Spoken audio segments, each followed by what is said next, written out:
எம்எல்ஏக்கு வழங்கப்பட்ட இலவச காரை பராமரிக்க 75,000, உதவியாளருக்கு 25,000. மக்கள் பணத்தை தொடமாட்டேன் என்ற தூய சக்தி எங்கே போனார்கள்? சட்டசபைக்கு ரயிலில் வரும் தாவேகா எம்எல்ஏ. வெளியானது சொத்து பட்டியல். மொத்தமாக சிக்கிய தாவேகா கூட்டம். இன்னோவா கார் கேட்ட எம்எல்ஏவுக்கு 37 கோடி ரூபாய் சொத்து. தி ஹிந்து வெளியிட்ட முக்கிய அதிர்ச்சி தகவல்கள். முதலமைச்சர் அலுவலகத்தில் நடந்த முறைகேடு. ஒரே டெண்டரை 3 முறை விடப்பட்ட மோசடி. டெண்டர் விடப்படாமலேயே வேலை பார்க்கும் வெளிப்படையான ஆட்சி. பாட்டு பாடிய எம்எல்ஏ சிந்து. பரிதாபமாக நிற்கும் தாஹிரா. பாய்ந்து பாய்ந்து வெட்டி கொள்ளும் வாக்காள பெருமக்கள். இது மாதிரி இன்னைக்கு அரசியலில் நடக்கக்கூடிய பல்வேறுபட்ட செய்திகளும் அந்த செய்திகளோட உண்மை பின்னணியும் களத்திலிருந்து வந்திருக்கக்கூடிய மிக முக்கியமான வீடியோ காட்சிகளோட தான் இன்னைக்கு வீடியோவில் பார்க்க போகிறோம். அதுக்கு முன்னாடி யாரெல்லாம் பேட்டை டிவியை சப்ஸ்கிரைப் பண்ணாமல் பார்க்குறீங்களோ அவங்க மறக்காமல் சப்ஸ்கிரைப் பண்ணிவிட்டு இந்த வீடியோக்கெல்லாம் உங்கள் நண்பர்களுக்கு அதிகமாக ஷேர் செய்யுங்க. உங்களுடைய உம்ரா வணக்கங்களை முழு மன திருப்தியோடு செய்கிறதுக்கு பேட்டை டிவி ஹஜ் உம்ரா சர்வீஸ். மக்கா மற்றும் மதினாவில் ஹரமுக்கு மிக மிக அருகில் தங்குமிடம். தரமான தமிழ்நாடு உணவு. ஒவ்வொரு வேளையும் சைவம் அசைவம் சொல்லி பஃபே சிஸ்டத்தில் தரமான உணவு வகைகள். மக்கா ஜியாரத், மதினா ஜியாரத், தாயிஃப், பத்ரு, இது மாதிரி 50க்கும் மேற்பட்ட வரலாற்று இடங்களை உங்கள் கூடவே இருந்து நானும் அனுபவமிக்க ஆலிம்களும் எல்லா ஏற்பாடுகளும் செஞ்சு ஹாஜிகளுக்கு எஹ்ராம் ஆடை முதற்கொண்டு எல்லா ஏற்பாடுகளும் செஞ்சு வச்சுருக்கிறோம். மொத்தத்தில் முழுமையான உபசரிப்போட உங்களுடைய உம்ரா வணக்கங்களை நிறைவேற்றுறதுக்கு ஸ்க்ரீனில் தெரியக்கூடிய நம்பரை கான்டாக்ட் பண்ணுங்கள். இன்னைக்கு தமிழ்நாடு அளவில் மிகப்பெரிய ஒரு செய்தி. பொதுமக்கள் ரோட்டில் தாறுமாறாக வெட்டிக்கிட்டு இருக்கிறாங்க. பட்டப்பகலில் வாலிபருக்கு கத்தி குத்து. பெட்ரோல் பங்க்கில் போய் மக்கள்கிட்ட மிரட்டி கத்தியை காட்டி அருவாளை காட்டி பணம் வாங்கிட்டு இருக்கிறாங்க அப்படின்னு. இதெல்லாம் முக்கிய செய்தியா? அதெல்லாம் இல்லை. நம்ம எம்எல்ஏக்களுக்கு இங்கே கார் இல்லைங்க. எம்எல்ஏக்கள் காரில் இல்லாமல் எவ்வளோ கஷ்டப்பட்டுக்கிட்டு இருக்காங்க இல்லையா? அவங்களுக்கு கார் வாங்கி கொடுக்கறதுக்காக எங்கள் கியூட் சிஎம், எங்கள் கியூட் முதலமைச்சர் என்ன பண்ணியிருக்காருன்னா எம்எல்ஏக்கெல்லாம் இலவச காரை வாரி கொடுத்துருக்கிறாரு. இப்படி ஒரு கார் கொடுத்த உடனே தாவேகா எம்எல்ஏ சிந்து அந்த இடத்துல அவங்க ஒரு பாட்டே பாட ஆரம்பிச்சிட்டாங்க. ஒருத்தருக்கா கொடுத்தார், அவர் யாருக்காக கொடுத்தார். அந்த பாட்டை பாடிக்கிட்டு ஒருத்தருக்கா கொடுத்தார், இல்லை ஊருக்காக கொடுத்தார். இந்த முதலமைச்சர் ஒருத்தருக்காக கொடுத்தாரு. அவர் வாரி வாரி வாரி கொடுத்து செவந்த கரம், கொடுத்து செவந்து போன கரம். அவர் ஊருக்காக கொடுத்தாரு. அவர் கொடுத்ததுல இன்னைக்கு ஊர் எப்படி இருக்குன்றத நான் பின்னாடி வரேன். இப்படி இந்த ஏழைங்கள்ல இந்த கவுண்டர் மணி ஒரு காமெடியில் சொல்லுவார், வாங்க ஏழைங்களா, பிரபு வந்து இவ்வளோ பெரிய மூட்டை நிறைய பணத்தை வச்சுக்கிட்டு நாங்கள் ரொம்ப ஏழை அப்படிம்பாரு. அப்போ இவங்களை ஏழைன்னு சொன்னாதான் இவங்கள்ட்ட இருந்து பணத்தை பிடுங்க முடியும் அப்படிங்கிறதுக்காக வாங்க ஏழைங்களா, இன்னும் ஏழைங்களா, உங்களை பார்க்கவே பரிதாபமாக இருக்க ஏழைங்களா அப்படின்னு சொல்லி கவுண்டர் மணி கிண்டல் பண்ணிட்டு இருப்பாரு. அந்த மாதிரி இன்னைக்கு நடந்திருக்கு நிலைமை. அதாவது விடுதலை சிறுத்தைகளுடைய எம்எல்ஏ ஜோதிமணி அவங்க என்ன செஞ்சாங்கன்னா, இந்த மாதிரி என்கிட்ட பர்சனலாக கார் இல்லை, இது மாதிரி கார் இல்லாதவங்களுக்கு நீங்கள் காருக்கு ஏதாவது ஏற்பாடு செய்யணும், இந்த அரசு அதுக்கு ஏதாவது ஏற்பாடு செஞ்சு கொடுக்கணும் அப்படின்னு சொல்லி ஒரு கோரிக்கை வச்சதுக்கு, ஒரு எம்எல்ஏ கார் இல்லைன்னு கோரிக்கை வச்சதுக்கு இவர் இருக்கக்கூடிய எல்லா எம்எல்ஏக்களுக்கும் காரை வாரி கொடுத்துருக்கிறாரு. எல்லா எம்எல்ஏக்களுக்கும் இனிமேல் கார் கொடுக்க போகிறோம்.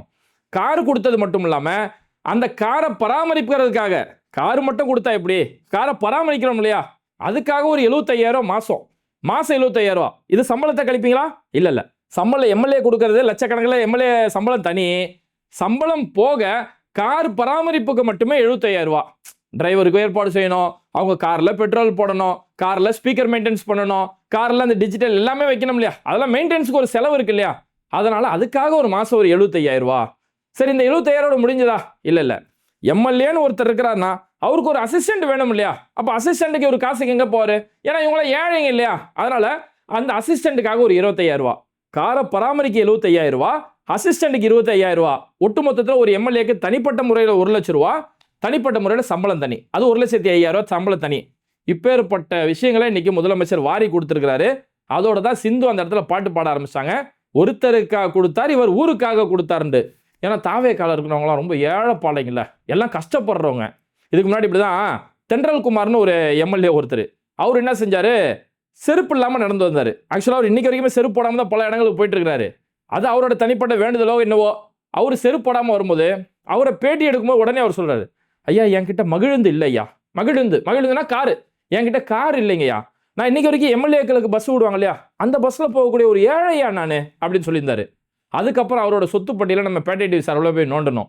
அவருடைய வேட்பு மனு, அவருடைய எல்லாத்துலேயுமே உள்ளே போய் பார்க்கும்போது 2,83,00,000 ரூபா அவருடைய சொத்து பட்டியல் இருந்தது. அன்னைக்கு நம்ம பேட்டையில் அது சம்பந்தமா ரொம்ப எக்ஸ்பிளைனா அது சம்பந்தமா வீடியோ போட்டிருந்தோம். இன்னைக்கு சட்டமன்றத்தில் முதலமைச்சர் விஜய் இப்படி ஒரு அறிவிப்பு கொடுத்த உடனே இந்த ஏழைகளுக்கெல்லாம் கார் கொடுக்குறோம் அப்படின்னு சொல்லி சொன்ன உடனே தாவேக்காவுடைய எம்எல்ஏ சபரி ஐயங்கரன் உடனே எந்திரிச்சு என்ன செஞ்சார்? இவர் பெரிய குளத்தோட ஒரு எம்எல்ஏ. இவர் சபரி ஐயங்கரன் அந்த இடத்துல எந்திரிச்சு இந்த மாதிரி எங்களுக்கெல்லாம் எவ்வளோ பெரிய உதவியை செஞ்சிருக்கிறீங்க. நான் வந்து கல்லூரி படிக்கும் போதே ஒரு காதல் தோல்வி. யாரு ஏழைங்கிறதுக்கான டெஃபினேஷன் என்ன? கல்லூரி படிக்கும் போது காதல் தோல்வியா? இதை ஒன்று சொல்லிக்கிறேன். கல்லூரி படிக்கும் போதே காதல் தோல்வி, வேலை இல்லை, கார் இல்லை. ஆனால் எங்களுடைய முதலமைச்சர் எங்களுக்கு வேலையும் கொடுத்து, எம்எல்ஏ வேலையும் கொடுத்துறாராம், எங்களுக்கு வேலையும் கொடுத்து எங்களுக்கு ஒரு காரையும் இப்போ கொடுத்துருக்கிறாரு. நான்லாம் வந்து டெய்லி ட்ரெயினில் வந்தார், அவர் வந்து டெய்லி ட்ரெயினில் வராராம். நான்லாம் டெய்லி ட்ரெயினில் வரேன், ட்ரெயின் வந்து ஒரு ஆட்டோ பிடிச்சி வரேன். ஆட்டோ பிடிச்சி வரும்போது என்ட்ரன்ஸில் இருக்கக்கூடிய காவல் பணியாளர்கள், சட்டசபையில் இருக்கக்கூடிய காவலர்கள் வந்து இவர் ஐடென்டி கார்டை, எம்எல்ஏ ஐடென்டி கார்டை காட்டினா கூட உள்ளே விட மாட்டாங்களாம். அது என்னப்பா கதையாக இருக்குது? எம்எல்ஏ ஐடி கார்டை காட்டினா கூட உள்ளே விட மாட்டாங்களாம். அந்த அளவுக்கு எங்களை எம்எல்ஏன்னு சொன்னாங்களே யாருமே நம்ப மாட்டாங்க. என்னன்னா இவங்களாம் ரொம்ப எளிய பிள்ளைகள், ரொம்ப எளிய குடும்பத்திலேருந்து வந்தவங்கன்னு காட்டுறதுக்காக ஏற்கனவே ஒருத்தர் செருப்பு இல்லாமல் போனார், இவர் ஒரு பில்டப் கொடுத்தாரு. அப்போ டெய்லி நான் ட்ரெயினில் வந்து ஆட்டோவில் வந்து இவ்வளோ கஷ்டப்பட்டு வரேன், எங்களுக்கு நீ காரை ஏற்பாடு பண்ணி கொடுத்துருக்கீங்களே, அந்த காருக்கு ஒரு 75,000 மாதம் வேறு பணம் கொடுக்க போகிறீங்களே, உங்களுக்கு நாங்கள் என்ன நன்றி சொல்ல போகிறோமோ, நன்றி சொல்ல உனக்கு வார்த்தை இல்லை எனக்குன்னு சொல்லி அவர் ஒரு பக்கம் பாட்டு பாடாத குறைய அந்த மாதிரி நடந்துக்கிட்டு இருந்தார். சரி ஓகே, சபரி ஐயங்கரன் நான் ட்ரெயினில் வரேன், லவ் ஃபெயிலியரு, சரி லவ் ஃபெயிலியர் கதையை விடுங்க, நான் ட்ரெயினில் வரேன், அது மாதிரி ட்ரெயின்லேருந்து ஒரு ஆட்டோவில் வரேன்னு சொல்லியிருந்தாரு. சபரி ஐயங்கரனுக்கு உண்மையாலே அவருக்கு கார் இல்லையா, அவர் ரொம்ப ஏழை, பரம ஏழையா அப்படின்னு சொல்லி அவருடைய வேட்புமனுவை போயிட்டு இன்னைக்கு நம்ம போய் நோண்டி எடுத்து போய் பார்த்ததுல மனுஷன் 72 லட்சம் ரூபாய்க்கு சொந்தக்காரரு. அவர் தன்னுடைய வேட்புமனு பட்டியலில் அவர் லிஸ்ட்டு கொடுக்கும்போது அவருக்கு எவ்வளவு அசையும் சொத்து, அசையா சொத்தெல்லாம் எவ்வளவு இருக்கு அப்படின்னு சொல்லும்போது 72,74,000 ரூபா அவருடைய சொத்து இருக்குது. இந்த 72 லட்சம் ரூபா சொத்து இருக்கக்கூடியவர் தான் பரம ஏழை. இந்த மாதிரி பரம ஏழைங்களுக்கு தான் எங்களுக்கு காரை வாரி கொடுத்துருக்கிறாரு. சரி, சபரி ஐயங்கன் 72 லட்ச ரூபா பணம் இருக்குது, சொத்து இருக்குது, ஆனால் இவர் கையில் கார் இல்லையா அப்படின்னு பார்த்தா இவர் கையில் சொந்தமாக காரே இருக்குது.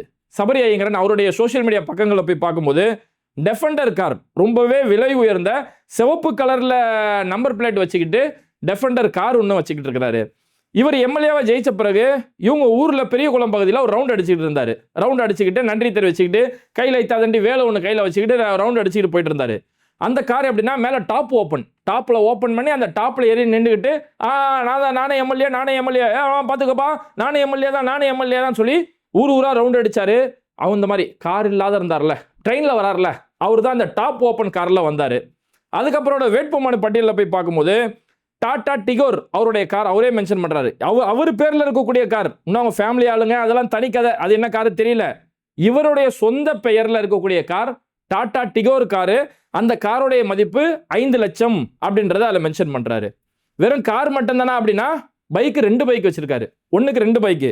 ஒரு பைக்கு ஆக்சஸ் பைக் ஒன்று வச்சிருக்காரு, சுசுகி ஆக்சஸ் பைக்கு 125cc. இந்த பைக்கோட மதிப்பு 30,000 ரூபா. கொஞ்சம் பழைய பைக்காக இருக்கும்போது 30,000 ஒரு மதிப்பு போடுறாரு.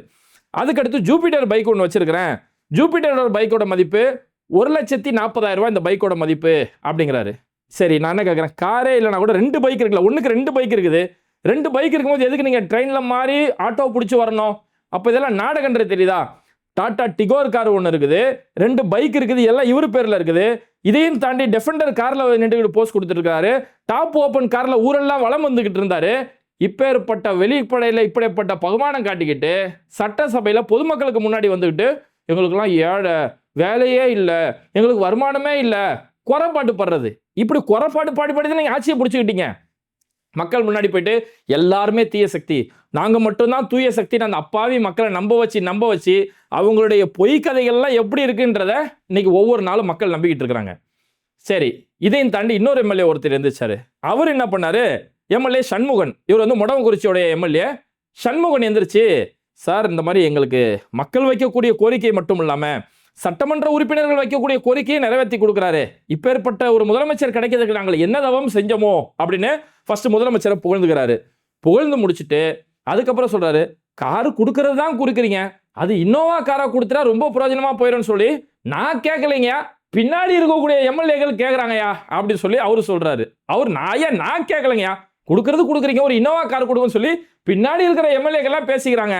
இந்த கவுண்டர் பண்ணி பாடத்தில் யோ அது என்ன எல்லாத்தையும் மேலே இருக்கவன் பார்த்துப்பா, மேலே இருக்க பார்த்துப்பானே, கட்டில் கீழே ஒருத்தர் இருக்கிறாயா அப்படிங்கிற கதையால் இருக்குது இது. இன்னோவா கார் வேணும்னு சொல்லி கேட்டார்ல சண்முகன். சரி சண்முகன் இன்னோவா கார் கொடுக்குறது கொடுக்குறேன், இன்னோவா காராக கொடுக்குன்றாரு. அப்போ சண்முகன் இன்னோவா கார் கூட வாங்க முடியாது, அவர் ஒரு பரம ஏழையா, அவ்வளோ ஒரு குடும்ப கஷ்டத்தில் இருக்கிறாரா அப்படின்னு சொல்லி சண்முகனுடைய வேட்புமனு சம்பந்தமாகவும் போய் தேடி போய் பார்த்தோம். தேடி போய் பார்த்தா பகீர் ஷாக், சாதாரண ஷாக்கெல்லாம் கிடையாது. அப்படி பகீர்னு நிற்கக்கூடிய அளவுக்கு 37 கோடி ரூபா சொத்து மதிப்பு வச்சிருக்காப்புல மனுஷன். அசையும் சொத்து, அசையா சொத்து எல்லாமே சேர்த்து 37 கோடி ரூபா சொத்து வச்சிருக்காரு.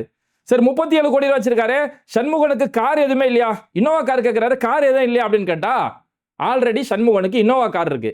மொத்தம் சண்முகனுக்கு 4 கார் வச்சிருக்காப்புல. இருக்கிற 4 கார் பத்தாதுன்னு எக்ஸ்ட்ரா ஒரு கார் இன்னோவா கார் கேட்கிறாரு. அந்த 4 கார்லாம் என்ன அப்படின்னு சொல்லி பார்த்தோம்னா ஒரு இன்னோவா கார் ஒன்று வச்சிருக்காரு, அதோட மதிப்பு 10 லட்சம் ரூபா அப்படின்னு மென்ஷன் பண்றாரு.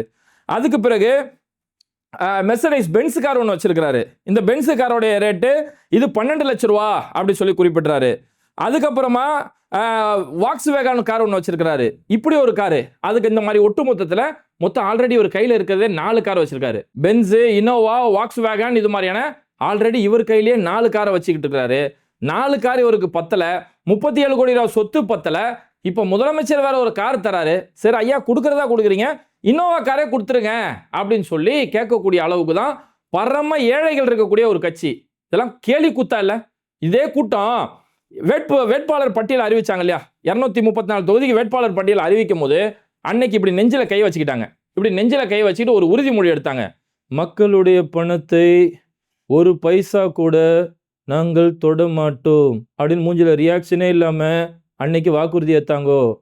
மூஞ்சில ரியாக்ஷனே இல்லாம மக்களோட நாங்க ஆட்சி பொறுப்புக்கு வந்த பிறகு மக்களுடைய பைசாவில இருந்து ஒரு பைசா நாங்க எடுக்க மாட்டோம் அப்படின்னாங்க. இன்னைக்கு எல்லார் கையிலுமே கார் இருக்கு. அந்த கோரிக்கை வச்சது ஜோதிமணி அவங்களுக்கு கார் இல்லை, அவங்களுக்கு ஒரு காரை வாங்கி கொடுத்திருந்தா ஓகே. ஆனா இங்க இருக்கக்கூடிய பெரும்பாலான எம்எல்ஏக்கள், நான் என்ன சொல்றேன்னா 234 எம்எல்ஏக்கள் இருக்காங்களா, 230 பேர்கிட்ட இங்க கார் இருக்கு. யாரும் கார் இல்லாமலாம் இன்னைக்கு இல்ல. அது இல்லாம அவங்களுக்கு மாசம் 1,05,000 ரூபாய் சம்பளம் வேற இருக்குது. இதுக்கு போவ ஒருத்தவங்களுக்கு கார் கொடுக்குறாங்க, எல்லாருக்கும் கார் கொடுக்குறாங்கன்னா யார் விட்டு காசு இது? கொஞ்சம் கூட ஒரு மனசாட்சி இல்ல. இன்னொரு பக்கம் முதலமைச்சரோட ஆபீஸ், அந்த கூத்துக்கு பின்னாடி வரனே, இங்க ஆல்ரெடி எல்லார் கையிலுமே கார் இருக்கு. இது போக எல்லாருக்கும் ஒரு கார் கொடுக்குறாங்களா, அந்த காரை பராமரிக்க 75,000 ரூபாய் கொடுப்பாங்களா, இவங்களுக்கு ஒரு பிஏ அசிஸ்டன்ட் வச்சுக்கணுமா, அதுக்கு ஒரு 25,000 ரூபாய் கொடுப்பாங்களா? இதெல்லாம் யார் விட்டு காசு? இதுக்கு வெளியில பில்டப் பண்ண நாங்க வந்துட்டா மக்கள் பைசா ஒரு பைசா கூட தொட மாட்டோம் அப்படின்னு பில்டப்பை கொடுத்துட்டு இன்னைக்கு வந்திருக்கிறாங்களே, இவங்க தான் தூய சக்தி. இந்த கூட்டம் தான் தூய சக்தின்னு பேசிக்கிட்டு இருந்த ஒரு கூட்டம். இல்லை, இந்த இடத்துல நமக்கு இன்னொன்று கேட்க தோணுது. திமுக கஜானாவே காலி பண்ணிட்டு போயிட்டாங்க, மொத்தமாக வலிச்சு எடுத்துக்கிட்டு போயிட்டாங்க, கஜானாவில் ஒன்றுமே பைசாவே இல்லை அப்படின்னாங்களே. எல்லா எம்எல்ஏக்களுக்கு கார் வாங்கி கொடுக்கறதுக்கு எந்த கஜானாவில் காசு எடுத்தீங்க? அப்போ கார் வாங்கி கொடுக்க போறீங்க, மாதம் ஒரு இவங்களுக்கு தனியாக வர கொடுத்து அழுவ போறீங்க. அப்போ இதுக்கெல்லாம் எங்கேருந்து வந்துச்சு காசு? விவசாயிகிட்ட வாக்குறுதி கொடுத்தீங்க, ஒட்டுமொத்த பயிர் கடனை ரத்து செய்வேன்னு சொல்லியிருந்தீங்க. ஆட்சிக்கு வந்த பிறகு ஒட்டுமொத்த பயிர் கடனை ரத்து செய்யாம 5,000 ரூபாய் கம்மி பண்றேன், 50,000 ரூபாய் கம்மி பண்றேன், 25,000 கம்மி பண்றேன்னு கூறுகூறாத கடனை தள்ளுபடி செஞ்சிருந்தீங்க. ஏங்க இந்த கார் வாங்குற காசை வச்சாலே ஒட்டுமொத்த விவசாயிகளோட பயிர் கடனை ரத்து செய்யலாமே. உங்களுடைய இயலாமையால, கர்நாடகா கிட்ட சண்டை போட்டு தண்ணி வாங்க தெரியாத உங்களுடைய இயலாமையால இன்னைக்கு விவசாயிகள் மேட்டூர் அணையில தண்ணி வராம இன்னைக்கு அவனுடைய ஒட்டுமொத்த பயிர்களை நாசமாய் போய் கிடக்குறான். அந்த விவசாயிகளுக்கு பயிர் கடனை ரத்து செய்ய துப்பு இல்ல. அதை விட்டுட்டு இங்க இருக்கக்கூடிய எம்எல்ஏக்களுக்கு போயிட்டு ஆளுக்கு ஒரு காரு, அந்த காருக்கு 75,000 ரூபாய் பராமரிப்பு காசுனா இதெல்லாம் யாரை ஏமாத்தக்கூடிய ஆச்சு? இவங்க தான் மாற்றம்னு ஓட்டு போட்டாங்களே, அந்த மாற்றம்லாம் அந்த மக்கள் இன்னைக்கு பெரிய ஏமாற்றம் அடைஞ்சுக்கிட்டு இருக்கிறாங்க. இதையும் தாண்டி போய் பார்த்தீங்கன்னு வைங்களேன், முதலமைச்சரோட, ஏன்னா இவங்க எப்படி நான் வெளியில் பில்டப் கொடுக்குறது எப்படின்னா, வெளிப்படைத்தன்மை நிறைந்த ஆட்சி, எதுவாக இருந்தாலும் டிரான்ஸ்பரண்ட் கவர்மெண்ட் அப்படின்னு சொல்லி பில்டப் கொடுப்பாங்க. இவங்களுடைய டிரான்ஸ்பரண்ட் எப்பேற்பட்டன்னு சொல்லி இன்னைக்கு அது ஒரு பக்கம் சந்தி சிரிச்சிட்டு கிடக்குது. அதாவது முதலமைச்சர் அலுவலகத்தில் எப்பேற்பட்ட முறைகேடு நடந்துட்டு இருக்குன்றத இன்னைக்கு தி டைம்ஸ் ஆஃப் இந்தியா நேற்று ஒட்டு மொத்தமாக அம்பலப்படுத்தி விட்டுட்டாங்க. முதலமைச்சருடைய அலுவலகத்தை பராமரிக்கிறோம் அப்படின்ற பேரில், அதாவது ஆல்ரெடி முதலமைச்சருக்குன்னு ஒரு அலுவலகம் இருக்குங்க, எல்லா முதலமைச்சர்களும் அங்கே இருந்தாலும் பணிகளை செஞ்சாங்க. ரொம்பவே லக்ஸரியாக இருக்கும். சும்மா முதலமைச்சர் ஆஃபீஸ் சும்மா ஏன்னா ஏப்ப சோப்பையெல்லாம் இருக்காது, ரொம்பவே லக்ஸரியாக முதலமைச்சரோட ஆஃபீஸ் இருக்கும். எனக்கு இந்த ஆஃபீஸ் பத்தாது, ஏன் ஜாதகப்படி 10வது மாடியில் மெரினா பீச்சை ஃபேஸ் பண்ணி உட்காந்துதான் ஏன் ஜாதகத்தில் நான் உச்சத்தில் இருப்பேன். அதாவது இவங்களோட ஜோசியத்தை கேட்காம நம்மளால எதுவுமே செய்ய மாட்டாப்புல. இவரோட ஜோசியக்காரர் சொன்னது என்னன்னா, உங்களுடைய வீடு பனையூரில் இங்கெல்லாம் உங்களுடைய வீடு இருக்குது இல்லையா, ஈசிஆரில் உங்களுடைய வீடு பீச்சை ஃபேஸ் பண்ண, கடலை பார்த்த மாதிரி பீச்சை ஃபேஸ் பண்ண மாதிரி வீடு இருக்குது. பீச்சை ஃபேஸ் பண்ண மாதிரி வீடு இருக்கிறதால தான் சினிமா துறையில் நீங்கள் உச்சத்தில் இருந்தீங்க. இப்போ உங்களுடைய அலுவலகத்தில் இங்கே இருக்கக்கூடிய தலைமைச் செயலாளர் அலுவலகன்றது முதலமைச்சரோட ஆஃபீஸ் உள்ளே இருக்குது, ஃபர்ஸ்ட் ஃப்ளோரில் இருக்குது. இது பீச்சை ஃபேஸ் பண்ண மாதிரி இல்லை. அதுவே அந்த பில்டிங் பக்கத்து பில்டிங் நாமக்கல் கவிஞர் பில்டிங்னு சொல்லியிருக்கோம். முதலமைச்சருடைய அந்த தலைமைச் செயலர் பக்கத்திலேயே நாமக்கல் கவிஞர் மண்டப பில்டிங் சொல்லியிருக்கோம். ஜெயலலிதா அவங்களுடைய ஆட்சியில் திறந்து வச்ச மண்டபம் ஒரு பில்டிங்கு.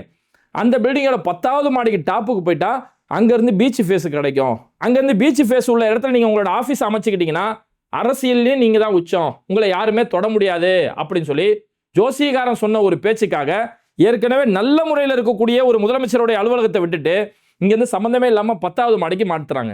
இதுக்கான செலவு எவ்வளோ? இதுக்கு முன்னாடி 11 கோடின்னு சொன்னாங்க, இப்போ 5.5 கோடின்னு சொல்கிறாங்க. சார் நாங்கள் 5.5 கோடியே வச்சுருக்கோம். இந்த 5.5 கோடி யார் விட்டு காசு?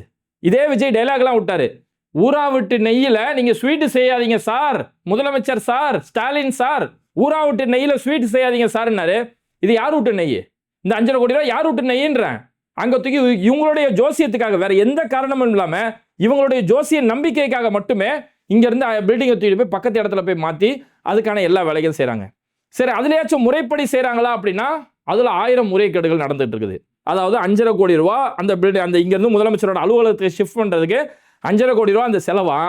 இந்த செலவு ஒரு 5.5 கோடி ரூபா ஒரு ப்ராஜெக்ட் ஒரு வேலை நடக்கணும் அப்படின்னா அது அரசுடைய பணத்தை செலவிடும் போது அதுக்கு முறைப்படி டெண்டர் விடப்படணும். ஆனால் இவங்க டெண்டர் விடவே இல்லை. அதனால தான் இந்தியா டுடே நேற்று அதை அம்பலப்படுத்தி எல்லா மீடியாக்களும் இன்னைக்கு கேள்வி கேட்க ஆரம்பிச்சிருச்சு. முதலமைச்சர் அலுவலகத்திலே இங்கே முறைகேடு நடந்துகிட்டு இருக்கு அப்படின்னு சொல்லி டெண்டர் விடவே இல்லை. வேலை ஆரம்பிச்சது இப்போ ஜூலை 27ஆம் தேதி. ஜூலை 27ஆம் தேதி ஆட்சிக்கு வந்த கொஞ்ச நாளே ஜூலை 27ஆம் தேதி ஆஃபீஸை ஷிஃப்ட் பண்ணி அங்கே அந்த இடங்களை இடிச்சு குடிச்சு எல்லா வேலைகளும் ஆரம்பிச்சுட்டாங்க. அப்போது நம்ம வேலையை ஆரம்பிச்சிட்டோம், அவசரப்பட்டு காசு செலவு பண்ணிட்டோம். ஆனால் இங்கே டெண்டரும் விடலையே.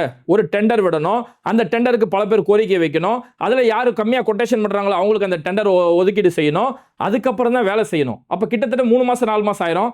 அதுக்குள்ளே ஜோசியத்தில் ஏதாவது சுக்கிரா 7வது இடத்துல, ராகு 3வது இடத்துல போயிட போகிறாங்கிறதுக்காக அவசரமாக ஆஃபீஸை தூக்கி மாற்றி விட்டுட்டு இப்போ என்ன செய்கிறாங்க? ஜூலை 27 வேலையை ஆரம்பிச்சுட்டு ஆகஸ்ட் 12ஆம் தேதி 13ஆம் தேதி வந்து நாங்கள் டெண்டர் விட போகிறோம் அப்படின்னு சொல்லி ஒரு அறிவிப்பு கொடுக்குறாங்க.